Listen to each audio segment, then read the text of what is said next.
Welcome to the Industrial Talk Podcast with Scott McKenzie.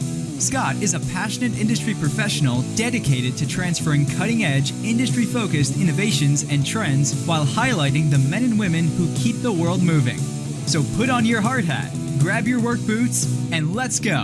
Hi there, and welcome to the Industrial Talk Podcast. Very glad, so honored that you have joined the number one industry-related, industrial-focused podcast in the universe that celebrates you, the industrial professionals, the companies that get it done. You're bold, you're brave, you dare greatly, you innovate, you are changing the world, and you are changing lives, and we need you more than ever today, given what we call, the COVID world. I don't know what we call it. However, we do need you. And thank you very much. That's why we celebrate you on this particular podcast each and every day. Thank you very much. Now, we've got a really, and I mean really important podcast. We're talking logistics, but we're talking about the challenges that are happening today within the supply chain, the logistics, and solutions, which is what we need. All right, let's get going. Her name is Bonnie Shields.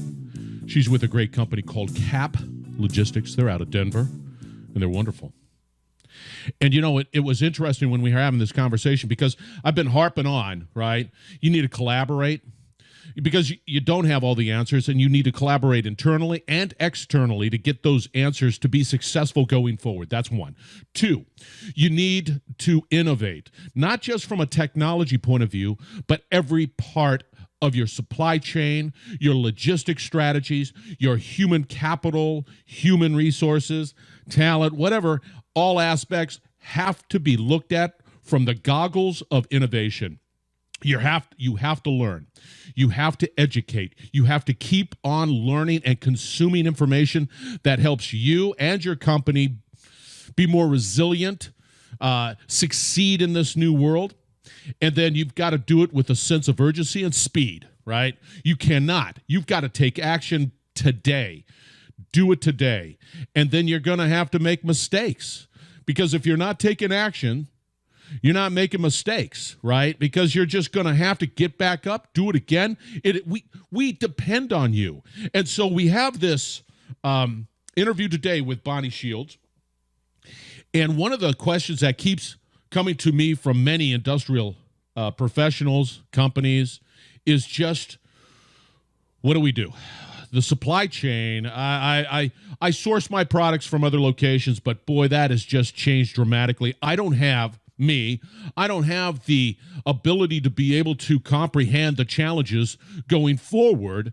What do I do? How do I keep my business going? And how do I source and supply products that I need to do that? Because everything has changed.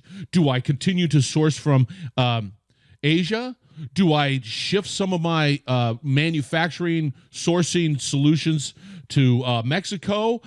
Do I go to India? What do I do? And then if I do that, how does that upset and impact my quality, my ability to deliver a product? These are all incredible questions that I know that I've had with a number of companies, and I'm telling you right now, you need to reach out to Bonnie Shields with CAP Logistics. And the reason you need to do that, because they're sort of this mid-size freight forwarding company that has this real extensive, and I mean extensive reach in the ability to be able to go from point A to point B, drop it at your doorstep or company or manufacturer, but be able to do it with a sense of speed and urgency. They just take action, and that's what we need, and that's right in line with my collaboration, innovation, that big old long list of things that we've got to do today. They take action. All right. So Bonnie is with CAP Logistics. She's an incredible professional. She blew my mind when the first time I spoke with her, and she was just bringing the lumber of truth when it comes to this. Her stat card on LinkedIn is absolutely amazing. And so when you reach out to her, you got to do Bonnie M. Shields, Shields, slap in CAP, C-A-P Logistics. You will find her. And I'm telling you right now, you will not be disappointed. I mean, she understands exactly what to do, and her stat card out on LinkedIn shows it. So without me yammering on, you know I'm a big fan of Bonnie. You know I'm a big fan of CAP Logistics. Here she is talking logistics and solutions. All right, Bonnie, welcome to the Industrial Talk Podcast. So glad that you made time in your busy schedule. Thank you for joining and doing it and saying yes, because you have a story to tell. How are you doing? I'm doing well. Thank you for having me. I'm excited to be here. All the way from Colorado. Well, beautiful state of Colorado. Before we get into the interview, and we're going to be talking, listeners out there, we're going to be talking a little bit about international movement of product. And given the fact that we've got this big doggone elephant in the room, what are we doing? What are we talking about? And Bonnie's an expert on that. But Bonnie, give us a little background on who you are and why you're such an incredible professional. Then we're going to zip on into the interview. Absolutely. So I started my career young for the Big Brown Company, and they were phenomenal. It was a great training ground for me. Incredible work ethic is taught with that organization, and obviously they focus both on domestic and international logistics. With that company, I went on to become a customs broker, transitioned actually midstream to be the customer. So moved with an organization, a plastics manufacturer, over to China for several years, where I set up some global distribution and fulfillment, did sourcing for a plastics manufacturer, and then came back to the States, where I got back into the forwarding side of things. So I think my perspective is a little bit different, because it is from both the forwarding logistics side as well as the customer side, and it allows me some better insight, I think, into the complete supply chain from that perspective. Now, you're the Director of Global Business Development at CAP Logistics, and we had a conversation a couple of weeks back, and you know, outside of the fact that you impressed the heck out of me, I think you have some incredible insights into what we're looking at today from a logistics point of view. And so that's what this particular conversation is all about. For the listeners, Bonnie, sort of give us a general macro view of what's taking place logistically, and then we might just go down into a more of a micro conversation. Does that make sense? You bet. Absolutely. Thank you. You know, and it is from that platform that I would say that right now the mid-size freight forwarder, like a CAP Logistics, CAP Worldwide, is really able to excel right now because there is so much volatility in the supply chain and in the forwarding industry that those mid-sized companies are able to move quickly, be agile, pivot, still provide good customer service because you're not having to call into a giant call center to get information. And that's really been, I think, an area where if I'm a decision maker right now, yes, I need to move my product. I've got a lot of product that I need to move, but I also need to do it with a partner that is exceptional and agile, and those mid-sized companies like a CAP Logistics is able to do that. I'll give you a couple examples. So I actually have a customer that just recently we were going through, it's May, so it is the ocean negotiation time where you negotiate all your contract and ocean rates for the next 12 months. And it came down to a decision of, do we go with the forwarder that is huge and massive and has, you know, Walmart is one of their companies that they support, or do we go with that mid-size forwarder? And ultimately, I'm pleased to say we were able to win that contract because of the hands-on care that we're able to give during this volatile time. And then we can go into what's causing some of that volatility as well. As a freight forwarder, define freight forwarder for the listeners. You bet. So there are asset-based companies. You might think of that as your trucking company, where you see them driving on the highway and the name of the company is on that truck. That's an asset-based company. As a freight forwarder, traditionally, they may have some sectors that they actually have their own assets, but traditionally they are utilizing other companies in order to create that door-to-door global supply chain. So a freight forwarder may not have an entity in China to have their own truck go to the factory, pick up the goods, and bring it to the port. They most likely do not have their own steamship line to then transport those goods from China, let's say here to the US, or from China to India. And then when it gets to, we'll use Denver as an example, when it gets to the US, then there's that local delivery. So throughout those three legs, the foreign, the main part of transportation, and then the destination piece, you're utilizing various companies and organizations to pull that entire supply chain together, and that's what a freight forwarder does. Soup to nuts. If I came to Cap Logistics, if I contacted Bonnie and say, Bonnie, I got some product over here in Timbuktu, and I need to get that Timbuktu product and bring it on into Iowa, that's where you guys shine. Absolutely. Okay, so, and then for me, because I like the fact that you talked about speed, being nimble, being agile, and I would imagine a part of that is there's a risk component that you guys handle, right? I don't have to sit there and, have my stomach in knots wondering if Cap is doing their job to get my product from Timbuktu to Iowa. You just do it, and that to me is a comfort as well. I like that. All right. Absolutely. Especially right now, I'll use a live example. So where's the market right now today, and how is Cap helping? So for most supply chains, February is a big month because so much of our goods, not everything. I mean, we've got, product coming in from Europe.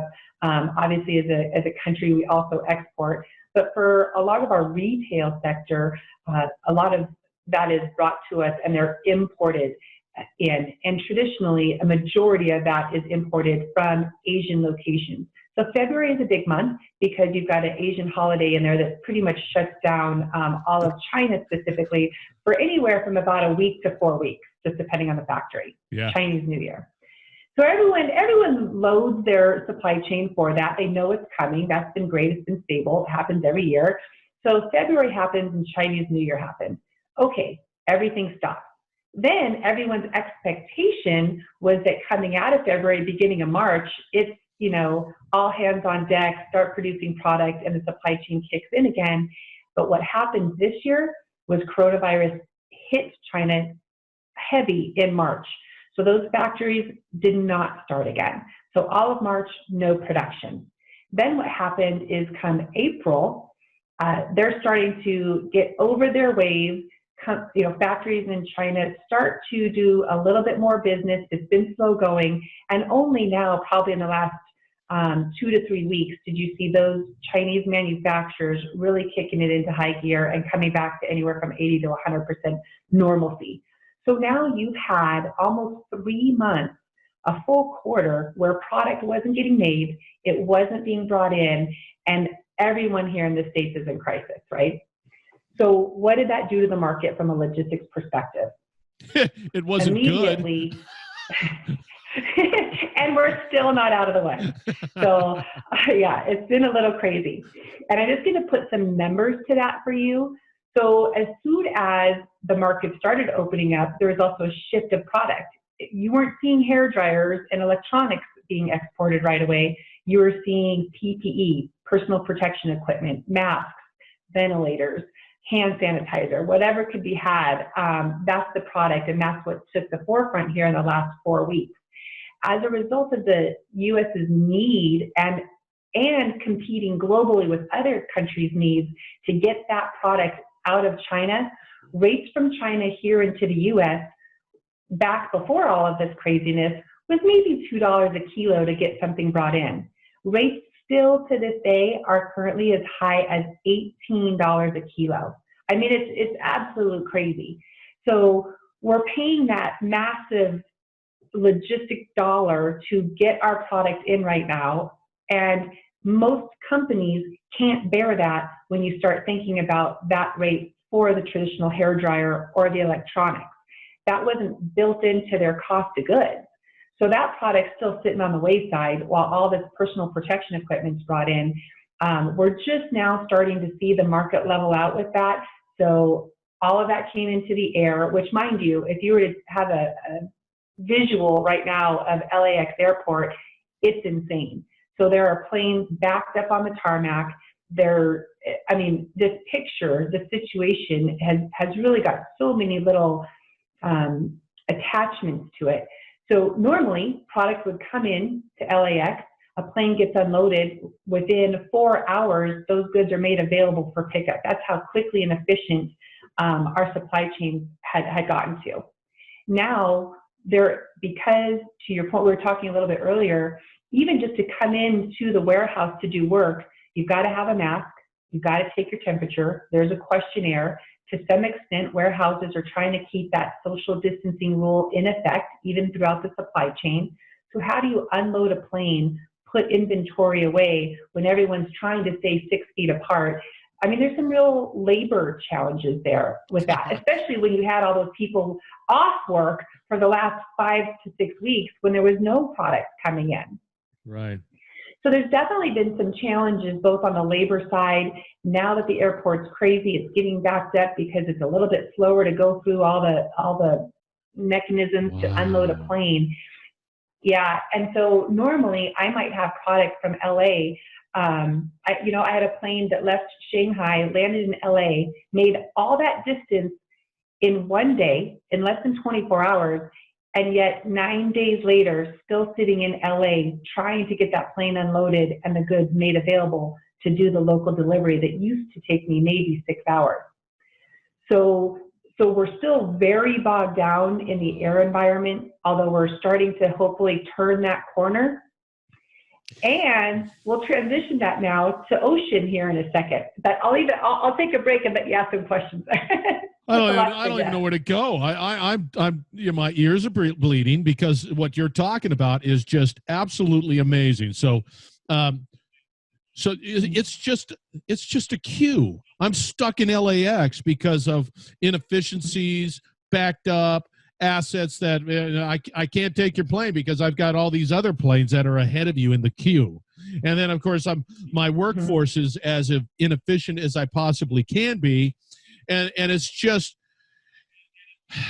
and then, of course, the costs that are just, and the demand for that product, the PPEs, globally, it's because the coronavirus was a global impact. So we're all just competing against the same sort of doggone thing, and as opposed to, see, there's just so many ripples of. Continue. I'm enjoying this conversation.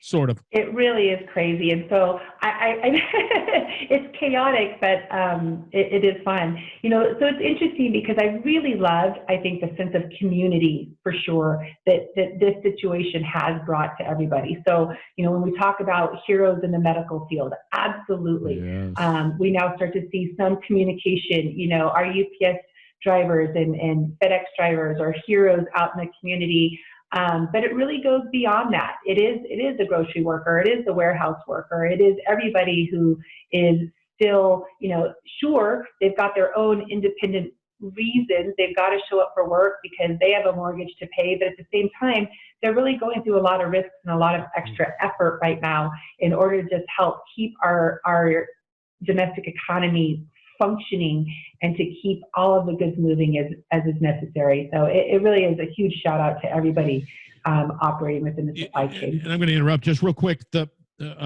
There is when you say sense of community, that's important. I think there's a sense of understanding with that community and saying, I understand, you're challenged, we're all challenged. I'm a little less, to a certain extent, demanding, like a service level that was pre-virus today. So there is a sense of understanding, but we're still, and correct me if I'm wrong, Bonnie, we're still sort of at the beginning of it. We're starting to see things loosen up. I mean, talk to us a little bit about that too. You're exactly right. So that's the air environment right now. We're starting to see the air environment, although it's still very congested and prices are high. We're expecting that to start to take a turn and hopefully have more equipment in the air soon, which should drive down some rates. And that situation will start to self-correct in the next couple of weeks. Moving over though, now everybody's saying, okay, we've got all of our PPE equipment. Let's start transitioning to ocean. And so now for the last 3 months, we have had minimal ocean movement. This has led to steamship lines canceling sailings because there's just not enough goods moving. In the past, what led to those costs being so absolutely inexpensive and consistent was that their routings were designed well in advance with full steamship loads in order to maximize and drive down rates for everyone across the board. And now all of a sudden, as they start to kick back into gear, it's a matter of where is the product and how do we get vessels where they need to be. We have an absolute mismanagement is not the right word. It was just as a result of this situation, the type of equipment that's necessary, the 20-foot containers, the 40-foot containers, the chassis that containers ride on, all of that specialty equipment hasn't been getting moved around and then put into position. It's well thought out and planned to then put it into position for the next demand. And that demand wasn't there, so equipment's just been sitting. And now that demand is suddenly going to rise so quickly again from an ocean perspective, getting that equipment into the right places is a challenge. And so what you're going to see is, some delays in getting product. And by product, I mean the containers and the equipment necessary to move your product, as well as an increase in cost, because now those pieces of equipment aren't just sitting there right where you need them. They've got to be brought into your location first to now service it. And so your costs are going to rise as a result of that. So the ocean environment right now, just this week, where rates were very low because there was no movement, now rates are where we would expect them to be. And then just this week, steamship lines announced almost a $500 to $700 increase, specifically going into the U.S. West Coast, which is where the majority of this comes into, because the demand overnight has gone so high. So I think next we'll still continue to see problems then for the next 3 to 6 weeks, because those longshoremen at the ports, they have not been working. And now that's going to be the next transition, where how do you get the ports, which are very busy centers of activity, to utilize the same cautions and protections for all of its workers, but yet still get out these absolutely crazy demands that are going to start to peak here in about 3 to 4 weeks, where they weren't normally expected. Wow. So that'll be the next challenge over the next couple of months. You know, when I'm listening to you talk about all of the elements of the supply chain and the freight forwarding and the ocean and the air and all of the components, what stands out and what is striking is the level of efficiency pre-virus that the supply chain had, and the discipline and the processes and everything that went into moving mass quantities of whatever it might be, to where a little burp, I can't say a little burp, that is not the case. A pandemic has just, and you see how efficient it was, and now the challenges of getting it back into that level of efficiency, because the efficiency component is, of course, cost effective for everybody, but it's not there. And it's just everything. It touches everything. It's amazing. Yes. I have to say, as a supply chain professional, it is a moment to shine a little bit, where before there was such consistency, like we talked about, that was almost an underappreciated profession because it was clockwork. And now all of a sudden, there will continue to be such appreciation for people who are truly experts in supply chain, because these nuances, all of this change and volatility, that's where if I'm an importer here and I run a bakery, or I have a clothing store, and all of that product has just come to me, I've most likely relied on a freight forwarder And it's been pretty hands-off. And now all of a sudden, that's probably my closest partner needs to be that freight forwarder, because I need to understand, where is my product? What is the cost to get my product? Where is everything in the delay? And have great communication the entire time, because I'm trying to make sales, or I'm promising to my customers. And as a small business, I'm just trying to stay afloat. And then anxiety right now is so high. So that's where I say more of the niche forwarders at least can provide that personal hands-on support, which is a little bit challenging, I think, with some of the massive forwarders that might exist out there. I see that as a no-brainer. And when I say it's a no-brainer, I look at it from my perspective. If I'm a business, if I'm in whatever it is, and I've got my feedstock coming from international sources, and I need that feedstock to build my whatever it is, and because I've got the demand for my hopefully the demand from my customer base, because there is also a shift in demand, because some people are just like, I can't buy it now. I gotta, but the only way that I can see true, and when I say it somewhat tongue-in-cheek, success is to your point. You've got to have clear communications throughout that supply chain. You've got to have clear transparency. You have to be able to be nimble and be fast to be able to make decisions to satisfy whatever your end goal is as a manufacturer. And I can only see it coming through some companies like Cap Logistics to be fast, nimble, capable, and being able to provide that answer that I need to be to survive, because we're all in survival mode. Absolutely. That's it. And then start to say, coming out of this situation, what have we learned, and what are some of the conversations that companies and businesses in the U.S. are starting to have? So some of those include, is having all of my eggs in one basket with product coming from China the right thing? Do I possibly want to look at maybe nearshoring, maybe looking at sourcing in Canada or Mexico? What does that look like? And a lot of my clients have started to come to us and ask those questions, which are fair questions. And that's another area. We actually specialize specifically in both sourcing and supply chain down into Mexico, and have been successful moving complete supply chains down into Mexico, which with the ratification and implementation of the new USMCA, which replaces NAFTA, it's kind of referred to as that NAFTA 2.0, that's at least one of the trade agreements that we can now be assured of and move forward with. And so it's a nice time to be having that conversation to say, okay, what's next? Because along with all this volatility, there's some anxiety has been created where people are really starting to rethink that supply chain and a level of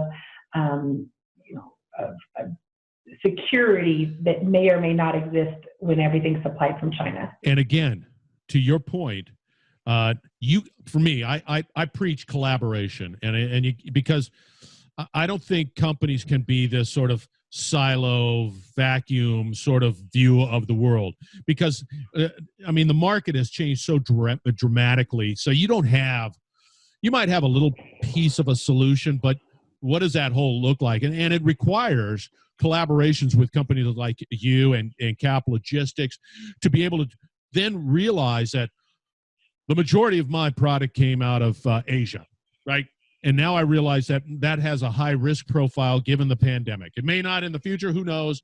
But I'm in the mindset to rethink and make my supply chain and distribute that risk in other areas, and saying, okay, this has to be here, and be able to do that. I, as a business owner, I don't have that capability. I could say, hey, I'd like to try to do it down in Mexico, but that's where I can come to you and say, does that make sense? Absolutely. And it is an analysis, right? It's a cost-benefit analysis. Certain products work better down in Mexico than others.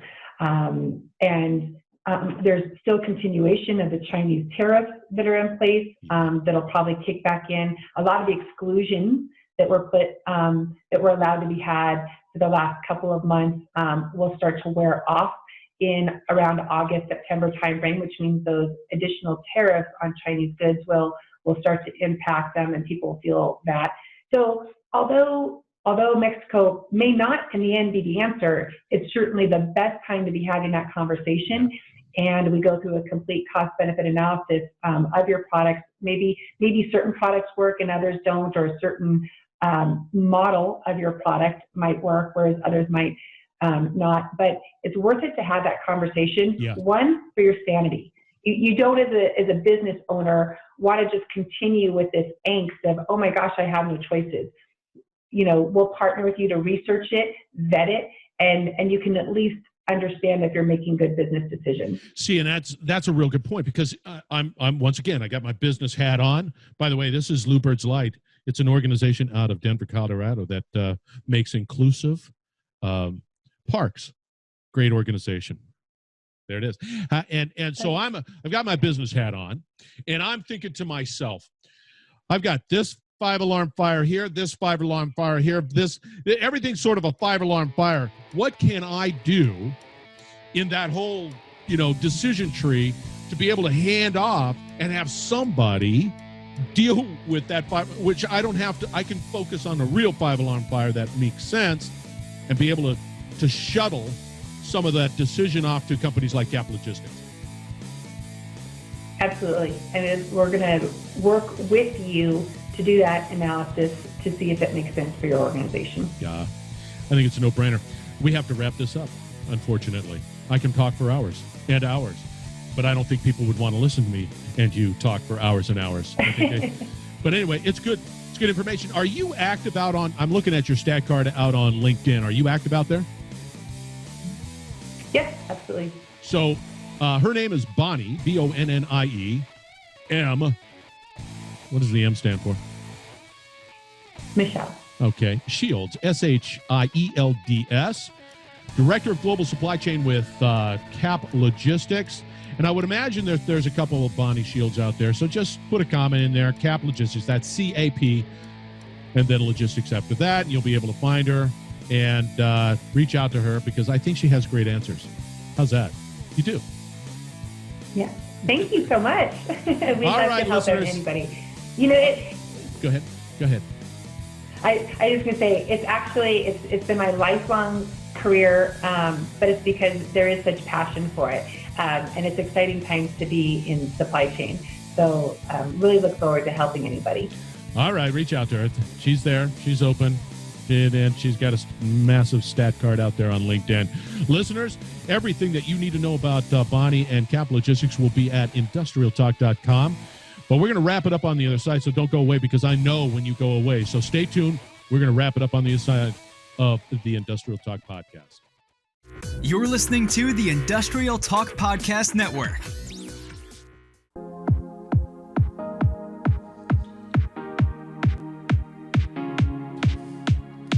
All right, you listeners out there, thank you very much for once again joining the Industrial Talk Podcast. Bonnie Shields is the name. Cap Logistics is the company.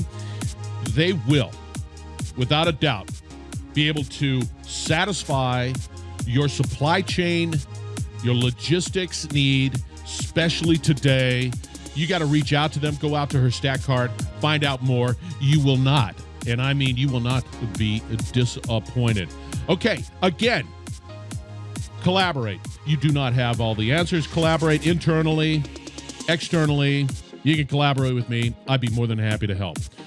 You need to do it with a sense of innovation, both internally, technology, everything that you can possibly, you've got to look at it from a point of innovation, because you got to create that resiliency. 3, we have the Industrial Academy. You've got to educate, right? You've got to learn more, because this world has changed dramatically. You've got to have a sense of urgency. You've got to do it with speed. You've got to do it with nimbleness and focus. That's what you've got to do. And you've got to just be willing to make mistakes and get back up and do it again, because we depend on you, because you're industrial professionals. You are companies that innovate. You are bold. You are brave. You dare greatly. You're changing the world. You're changing lives. Thank you very much. We will be back with another great interview coming your way.